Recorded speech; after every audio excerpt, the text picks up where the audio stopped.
ইঁদুরের দৌরাত্মে খারাপ হয়ে পড়ে রয়েছে অত্যাধুনিক মেশিন বসে যাওয়াতে বায়োপসির রিপোর্ট পেতে 3 মাস পর্যন্ত সময় লেগে যাচ্ছে। সময় শুরু হচ্ছে না ক্যান্সারের মতো রোগের চিকিৎসা। এই ছবি খাস কলকাতার মেডিকেল কলেজে। মেডিকেল কলেজে বায়োপসি করাতে এসে হয়রান হচ্ছেন রোগীরা। রিপোর্ট পেতে লেগে যাচ্ছে 1 থেকে 3 মাস। আমি আমার পায়ের ঘা নিয়ে দীর্ঘ 12-14 বছর ভুগছি।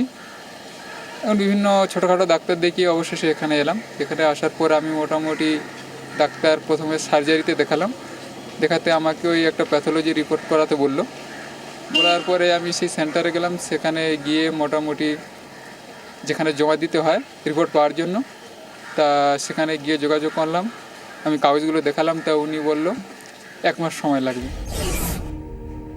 এখানে 22 মানে আমার মাংসটা কেটে টেস্ট করলো। টেস্ট করার পর আমাকে বললো কি 20 দিন পরে আসবে, 20 দিন পরে এসে রিপোর্টটা নিয়ে যাবে।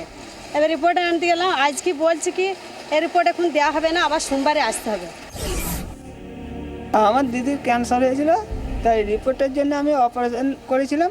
করে এখানে রিপোর্টটা আনতে আসছে, আমাকে খালি ঘোরাচ্ছে। আজকে 21 দিন প্রথম ডেট দিল, ডেটের পর আবার 15 দিন দিল, এরম করে আজকে আমাকে 3-4 মাস ঘোরাচ্ছি।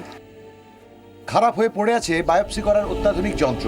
মাসুল দিচ্ছেন সরকারি হাসপাতালে দূর দূরান্ত থেকে চিকিৎসা করাতে আসা রোগীরা। বায়োপসির জন্য বছরখানেক আগে কলকাতা মেডিকেল কলেজের হিস্টোপ্যাথোলজি বিভাগে আসে 2টি বিদেশি অত্যাধুনিক মেশিন।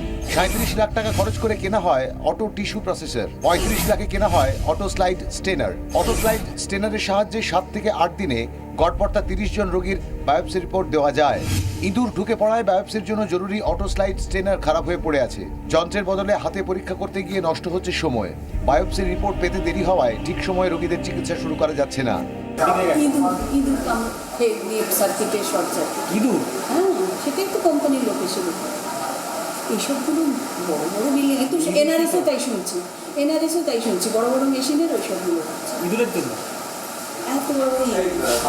রাজ্যের প্রথম সারির একটি সরকারি হাসপাতালের এই দশা কেন? কবে ঠিক হবে বায়োপসি মেশিন? স্বাস্থ্য প্রতিমন্ত্রী শশী পাজা, কলকাতা মেডিকেল কলেজের প্রিন্সিপাল তপন কুমার লাহিড়ী ও স্বাস্থ্য দপ্তরের কর্তারা কেউই এ বিষয়ে কথা বলতে রাজি হননি। ক্যান্সার, গ্যাংগ্রিনের মতো রোগের টিস্যু পরীক্ষার রিপোর্ট পেতে 2 মাস, তাহলে রোগী বাঁচবে কী করে? এই প্রশ্নটা এই মুহূর্তে সবচাইতে বড় হয়ে দেখা দিয়েছে মেডিকেল কলেজে।